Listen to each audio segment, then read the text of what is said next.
Good evening and welcome to the Tuesday night live stream from the Permaculture Podcast. I am, as usual, your host, Scott Mann.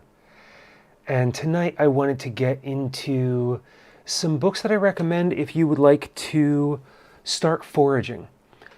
Coming from things that I have in my library, including some directly on the shelf right behind me. And to talk a bit about why I like them so much, and then share how to find books for where you are, as many of the books that I have are for the United States, particularly the Eastern United States. And so, we're focusing a little more than usual there. Anyway, to provide some thoughts on how to look for books that would be helpful for you wherever you happen to live in the world, as well as finding foraging groups and organizations such as that. Before we dive into that, of course, for those of you who are with me, feel free to drop questions into the chat as we go along, and I'll respond to those as I'm able to.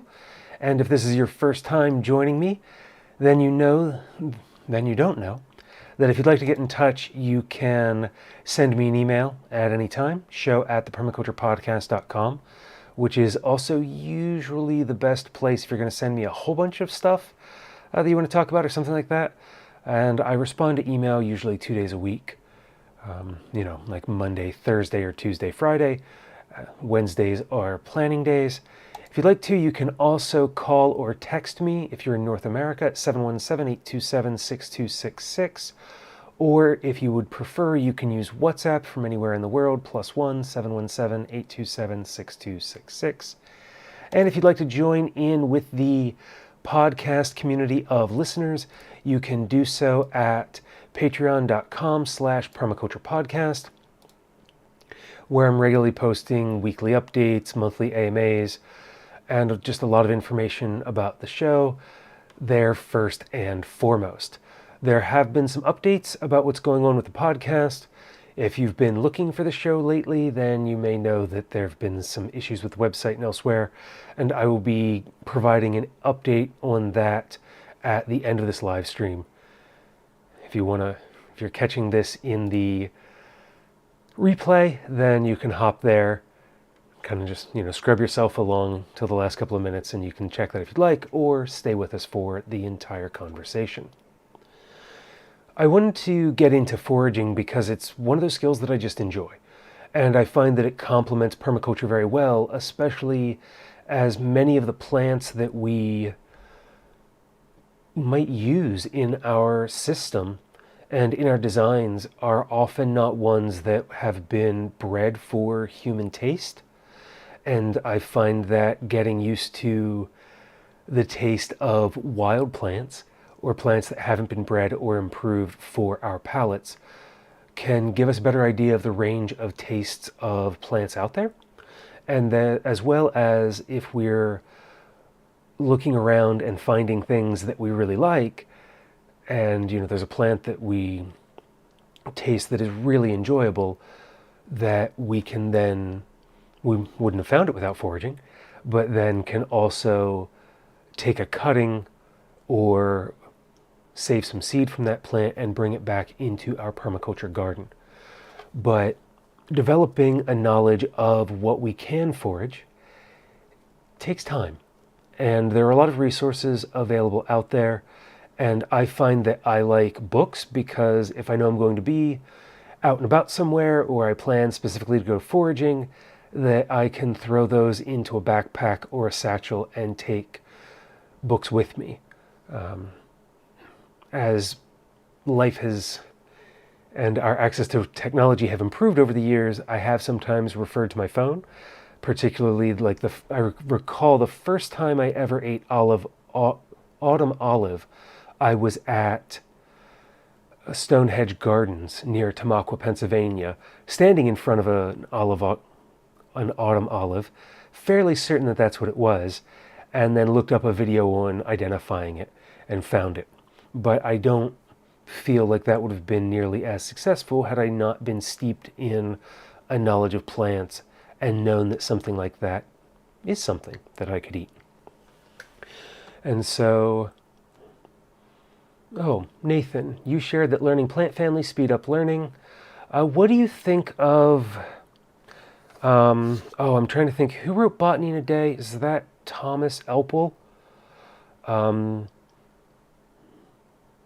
But yeah, I don't know what your thoughts are on that book.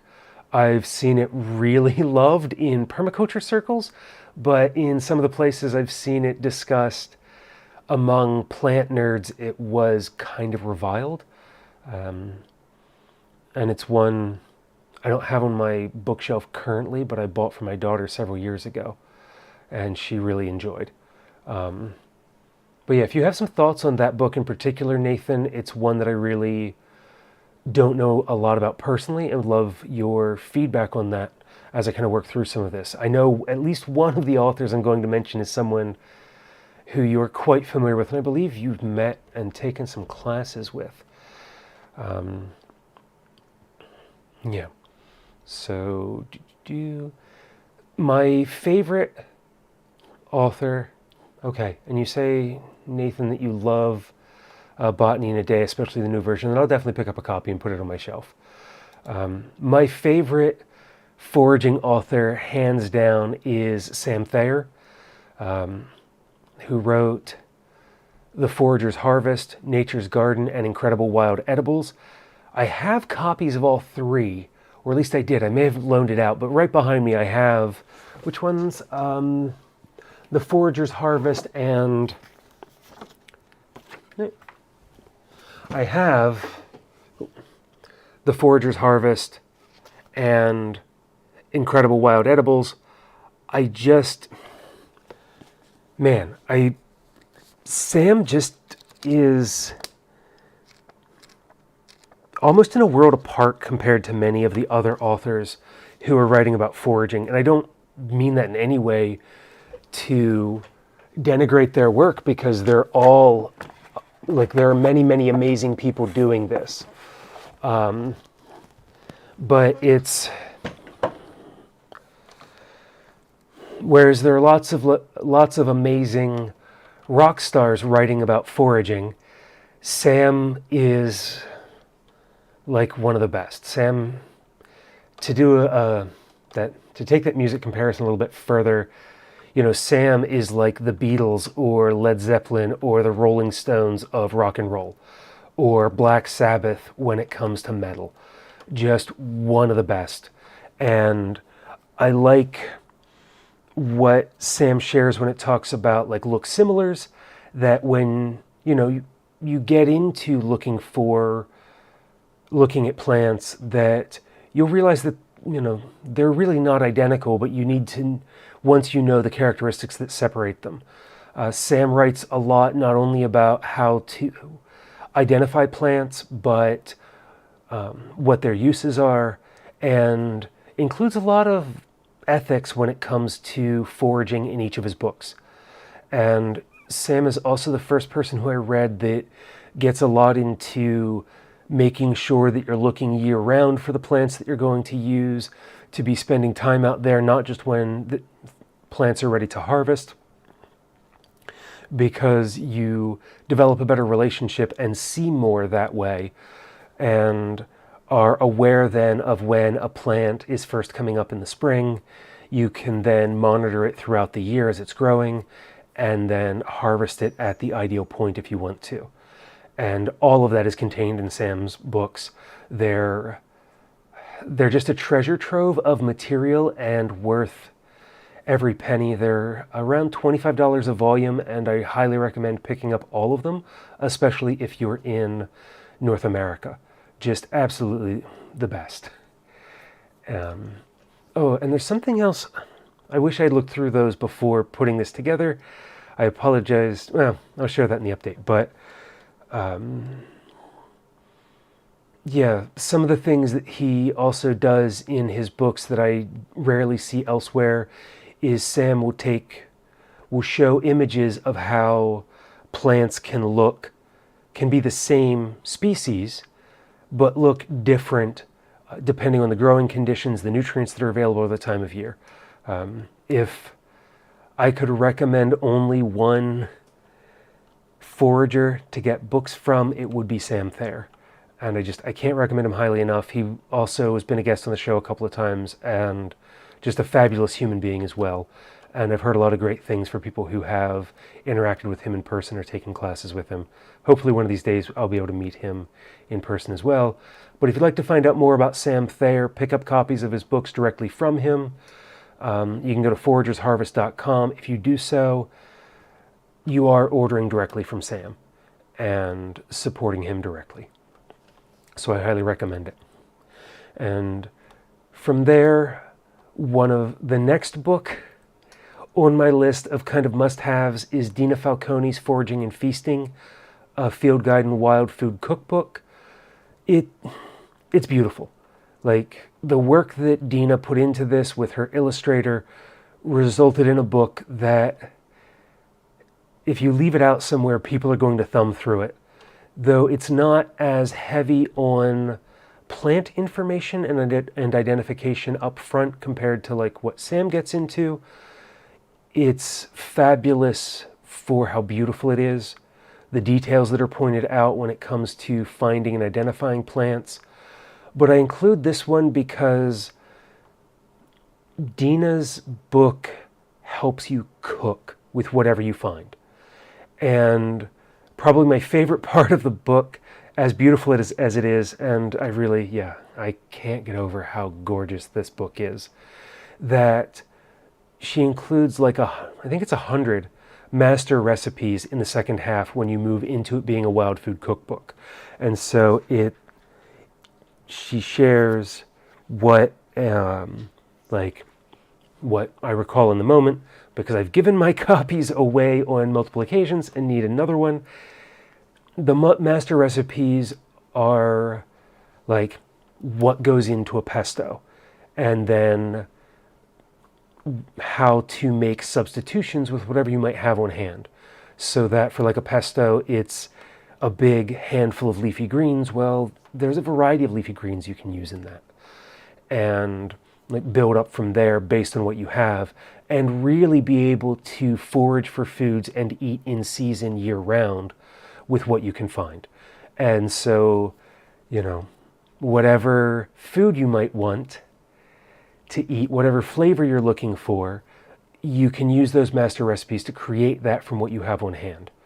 And it's also a book that I really like beyond the foraging space because of how useful those master recipes are as permaculture practitioners. If we're interested in eating in season, if we're cultivating something that we haven't cultivated before in our Zone 1 garden, that we have an idea of what to do with it, you can flip through those master recipes if you know approximately what you're working with and find a way to turn it into something that you can use in the kitchen and develop something more fully from there. And Dina also I loved because in our interview together, she shared with me how some of the plants that she included in this were chosen specifically for their culinary uses as opposed to necessarily being something that we would cook in a pot and serve on our plate. And I like that as well because of how we can then use these plants to expand our tastes, and with that, what we are able and interested in consuming over time. From there, another person who is just, I think he's quite an enjoyable person to speak with. Sorry, before we go into that, if you'd like to pick up a copy of Dina's book, you can do so at botanicalartspress.com and get that directly from her. And Nathan, you say that you ate fresh garlic mustard from under 3 feet of snow in February a few years back. Once I realized the way that it grew biennially, that first year growth was something that I would go after over and over again, and was one of the first things that I would find in the year. So that's pretty awesome to hear. So yeah, the next author on this list is Pascal Baudar. He's also been on the show a couple of times. If you'd like to, once the show is back up and running, I can get you links for this, and in the future we'll work on including links to the interviews in the show notes for the live streams. But Pascal Baudar, I like his books because, again, it helps us take what we find around us after reading like Sam's books and then turn it into something for the table, often to a very, very high level. The New Wildcrafted Cuisine, his first book in particular, really elevated a lot of things that I would normally think of as survival food, because that's the background that I came to foraging with was, okay, there's been a disaster, there's something out there, let's look at how we can get enough calories to get us through this. Love the work of people like Cody Lundeen and others who talk about, being able to sit in place, and that, we don't necessarily need to have food with us, but if we can, it can be a comfort. Some other things. But from learning to nibble on what I could find around me, what Pascal does really takes this to something where you can go from foraging to the table and prepare dishes that that could give a Michelin star restaurant a run from their money. And yeah, so if you're interested in building on your knowledge of how to use what you are foraging, Pascal Baudar would be the next step after Dina. And I would purchase his books in the order in which he wrote them, with the New Wildcrafted Cuisine as a place to learn about how to use the plants as food. Then the Wildcrafting Brewer is interesting for making beverages of all sorts, and then Wildcrafted Fermentation for pulling out additional flavors and preserving what it is that we're harvesting whenever we find it.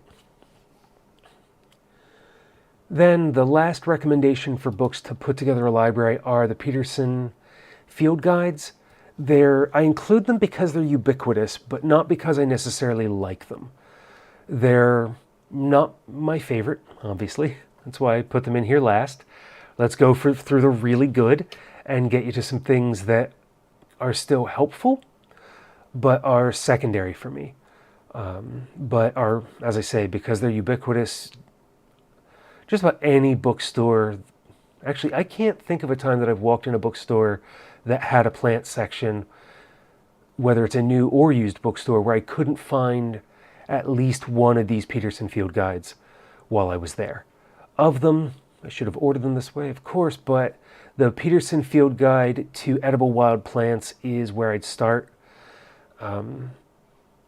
And then from there, if you'd like to learn medicinal plants and herbs, the others are available. And then, of course, Mushrooms of North America is also a good one. From that series, if you'd like to learn about what's growing around you and what you might be able to use. So, and those also, the Peterson Field Guides tend to be inexpensive just because of how many there are. So those are the main books that I would recommend to start with if you're in North America. And I share those with you because those are the ones that I have personal experience with and can speak to from having used them when I was out walking around, looking up plants and trying new things. Nathan, you mentioned John Callis's book. Could you drop the title of that in the chat? Because I've heard his name before, but I haven't personally interacted with any of his material. And also, Nathan, I haven't looked in a while. Do you still have your videos up on YouTube and your other articles out there? I'd love to give a plug for that if they are. If you want to drop those in the chat as well, I'll read them into the video so folks can find you if you're interested. I still have my copy of Gathering over here that Nathan put together a number of years ago. This DVD, Gathering Edible Wild Plants, from his work under the Mycorrhizal Films label. And just, yeah, great videos to get folks here in the eastern woodlands of the Mid-Atlantic started on foraging. Oh, okay. And then Nathan shares that John's book is Edible Wild Plants, Wild Foods from Dirt to Plate. I will also put that on my list to pick up here in the future. And Nathan shares that yes, his videos are up on his YouTube channel. I will go dig that up and leave a link to it as a comment for this video once we're done the live stream.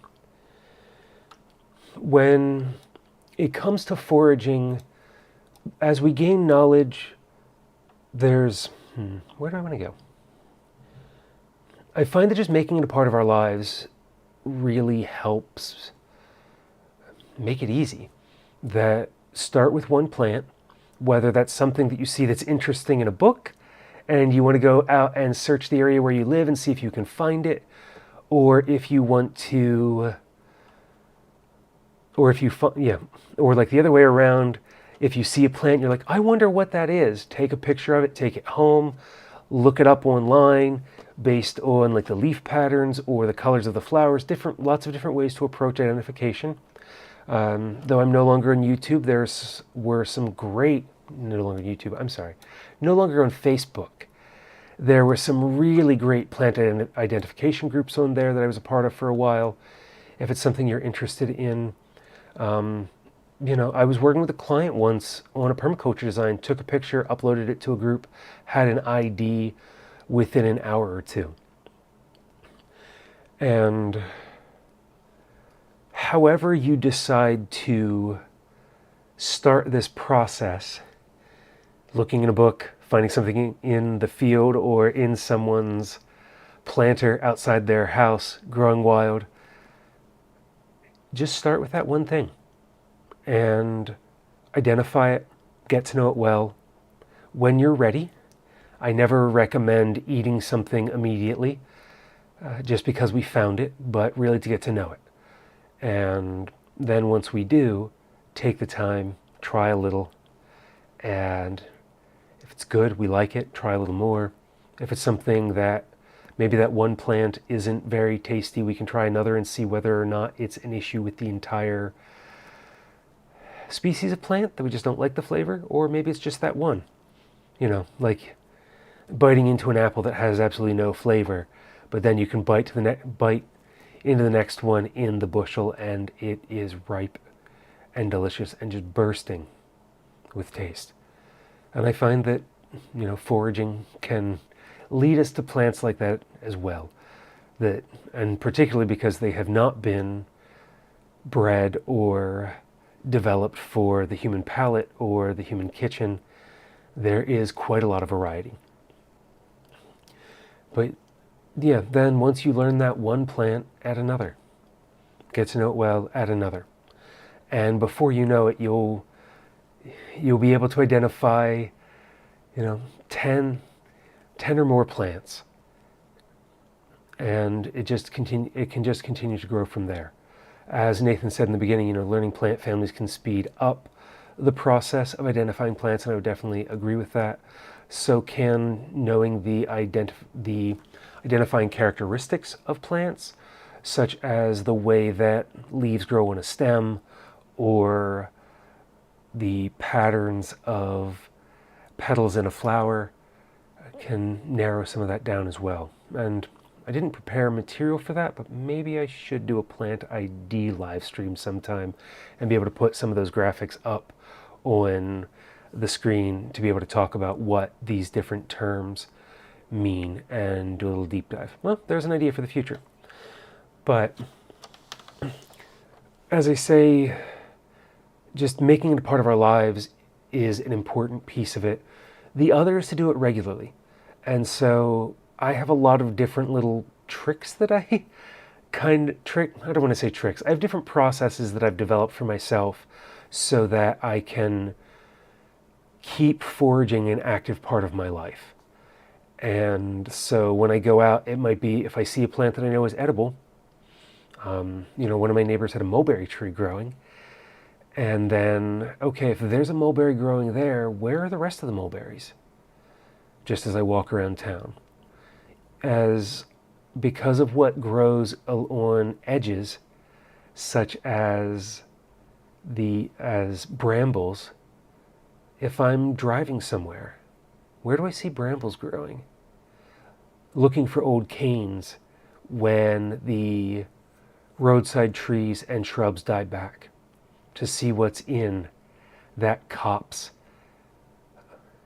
that the highway maintenance crews didn't cut down from the median or along the roadside. Looking over fences and hedges to see what's there. And also, like for my wife and I, whenever we're walking around, we'll be looking for plants. After reading, let me double check his last name. It's Around the World in 80 Plants. I think it's Stephen Barstow, but let me double check.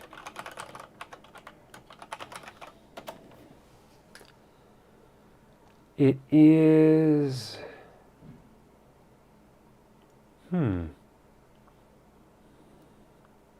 Okay, Around the World in 80 Plants is a common title, showing up quite a few.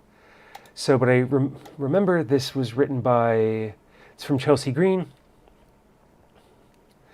and it is Stephen Barstow. Stephen Barstow's Around the World in 80 Plants. Absolutely just a fun read for all the things that he's grown. Turned me on to hostas, and that the entire plant is edible. There's a ton of they grow everywhere in the urban environment, and I can't find one that tastes good. I was even at a botanical garden that specialized in growing different hosta specimens. I had permission from the garden's management to taste what was there, and I couldn't find a good one. But that's something that my wife and I do. We'll walk around and see if we can find hostas, and I'll see if I can take a nibble. Maybe not directly from the plant, because I don't always know how they're going to taste, or what they may have been doused with. So I might bring some of those home to rinse them and taste them. But similarly, we just walk around and we make it an event for the two of us when we're out and around town here in Northern Virginia. And that's, I think, one of the other pieces about making foraging and searching for plants in this way, not in our garden, really exciting and interesting, is that there's just so much that's around us that has food quality to it that we can really enjoy and start integrating into our diet in ways that we might not be familiar with. And as I think I've shared before, I came to permaculture because of a concern for community preparedness in the face of disaster. Given the information that's coming out about climate change and some of the politics of the world, without being too much of falling back to my old roots as a prepper, I think that these are valuable skills. Anything we can do to reduce our needs on the systems that exist, free up those resources for other people in our community who need them more than we do. And food is a big part of that for me. And being able to put some food aside, being able to find some food, are just really, really powerful steps that we can take. And there's just so much out there. We might not be able to be hunter-gatherers anymore, or live off the land in that way, but there's just a lot of utility in developing all of this. Thank you for those additional recommendations in there, Nathan, on plants for the Southeast U.S. The Peterson Field Guide is for all of North America, and one that is also pretty good. And it's also something that's just interesting to flip through, see which plants you know, and learn more about what they are and how they can be used. There's also a book forthcoming by Eric Tonesmar, which I have an interview recorded for, that is about trees with edible leaves, that I would recommend because it's a lot of leaves, a lot of trees, a lot of leaves, and it is categorized by, and it was developed because because of their nutritional quality. Once I hear from Eric that that's out, I'll let folks know. There's another one.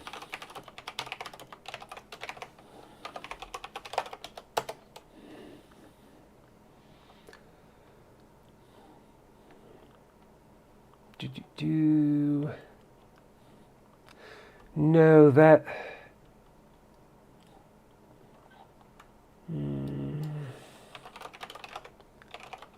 Give me just a second. There was a book that I was thinking of. Oh, it was, yes, okay. That was Chris Bennett's book. Wild Edibles, or Southeast Foraging. Oh, the other one was, no.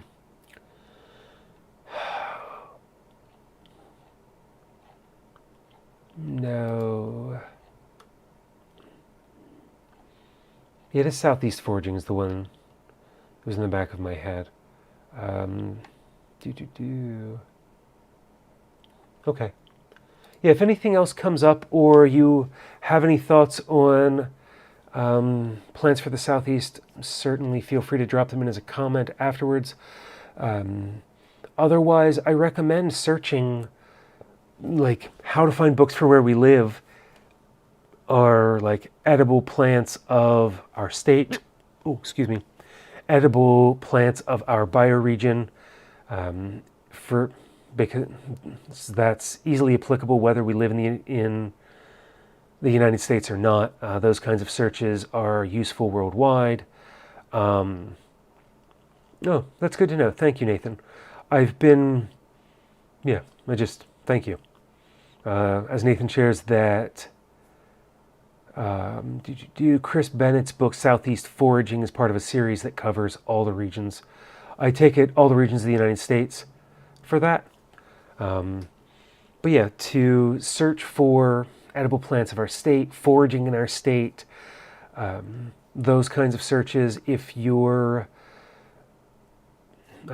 also for the continent that you're on, the country that you live in, books in your native language.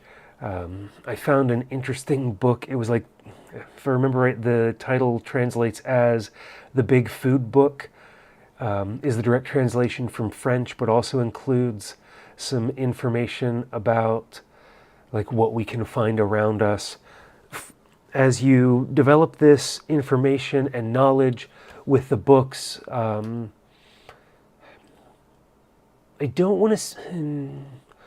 usually find that books are useful because they normally go through a vetting process before they make it to press. So that's why I also have a reliance on books over particular videos or material that we might find on YouTube unless we have a base knowledge. And though I find that those kinds of videos can be super helpful to fill in some details, I still circle back to the recommendation to start with some books. Pick up 1, 2, all of Sam's. If you're in the United States, throw them in your backpack and go wander and see what you can find. And then as you develop your personal skills over time, then look at adding the other resources that you can use. Get a feeling of trusting in yourself, in your identification skills. And then from there, kind of work outward. And once you feel some confidence, you have your 10 edible plants, your first 10 edible plants, to then consider looking at taking some additional classes to fill in around that and the knowledge that you're missing. There were lots of meetup groups, at least the places that I've lived the last several years, to find local groups that were doing plant walks or foraging walks. Another idea of finding a book in your books appropriate for your area, or just searching for a field guide and then the name.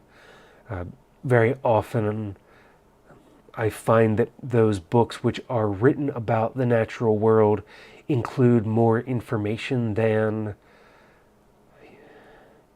we might expect. So even though it might look like something that's going to be about trees and animals and plants and just kind of give us overviews as we dig into them, there's additional information there. And I can't answer a lot of... where was I going with that? Yeah. And there's just... I wouldn't necessarily pick up a field guide blind, but reviewing it in your bookstore and seeing what kind of additional details that are in it may make it worthwhile to pick up. Nathan, you say that Sam's books would be a useful start anywhere in the world, that many of the species he covers have close relatives all around the world. I can't speak to that because of my narrow plant knowledge, but I would also recommend Sam's books for anyone in the world because of all the other information he includes about, as I shared in the beginning, about how to think about foraging and the ethics involved and how to actively be engaged in the process, and also seeing some of the uses because of the way that we can see those uses, perhaps not as food, but for fiber and other resources, and use those connections to find things in the world around us. So yeah, like looking for something like in the mid-Atlantic, two of my favorite plants to make cordage out of are dogbane and milkweed. And when you harvest those and see them side by side, the characteristics of those plants give you a pretty good idea that if you see something else with that those growing habits, that you can at least give it a try to make some kind of fiber out of it, and these other things. So yeah, lots and lots of different ways to approach digging into foraging and trying it in different ways.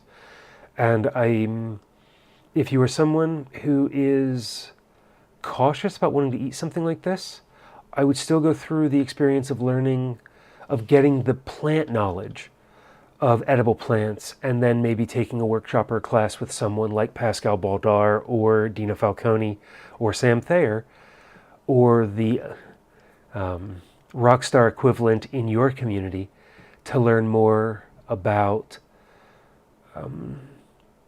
how to eat those plants, or to taste them when you're with someone who is comfortable eating them. And yeah, just deepening that knowledge.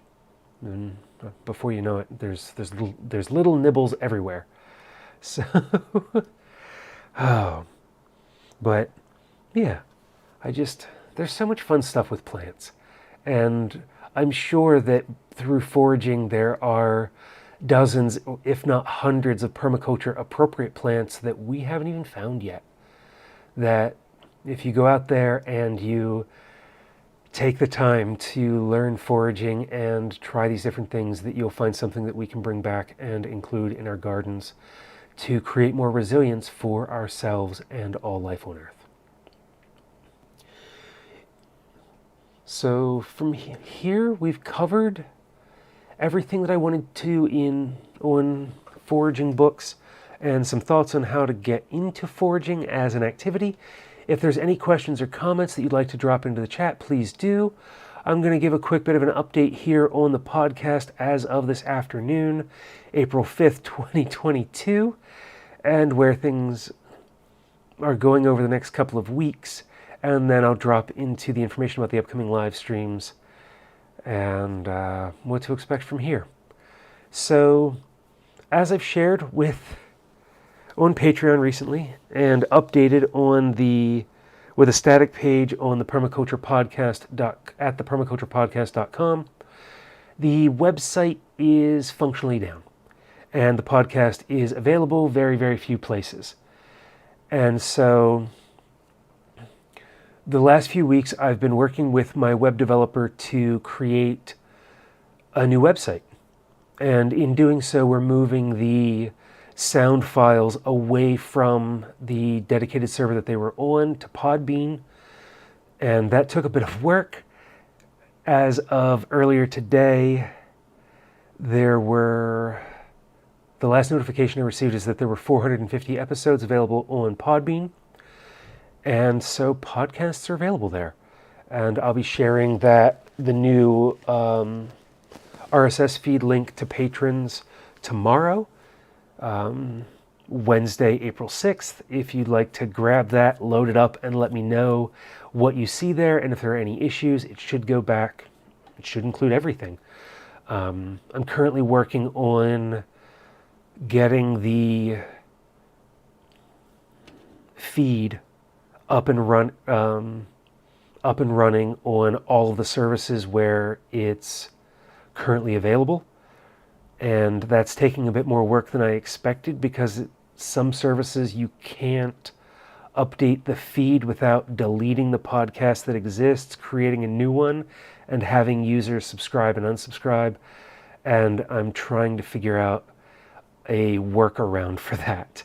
I think I have one, which I'm going to try tomorrow, which should fix iTunes and a bunch of other sites. If it doesn't, I also have some messages out to the podcast team at Apple to be able to log in and update that feed so that it points to the new Podbean account.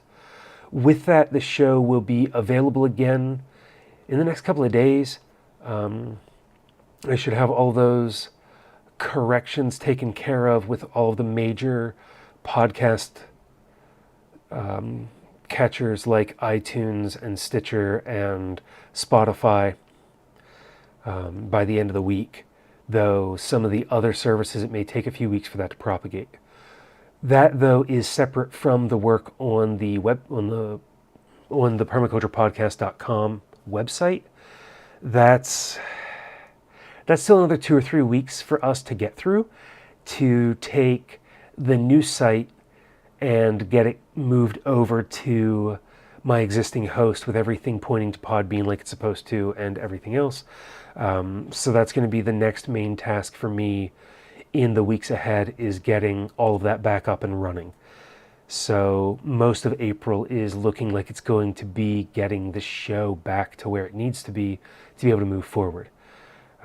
Even if we're able to get the website up a little bit earlier, I'm still looking at the 1st of May before I release new shows, to give some time in case there are any problems, so that we can iron all of that out, as well as to process some of the stuff from North Carolina. I want to be able to inload all the videos and pictures from that trip by the end of the month. And it's a lot of data, but also really excited to share that with you.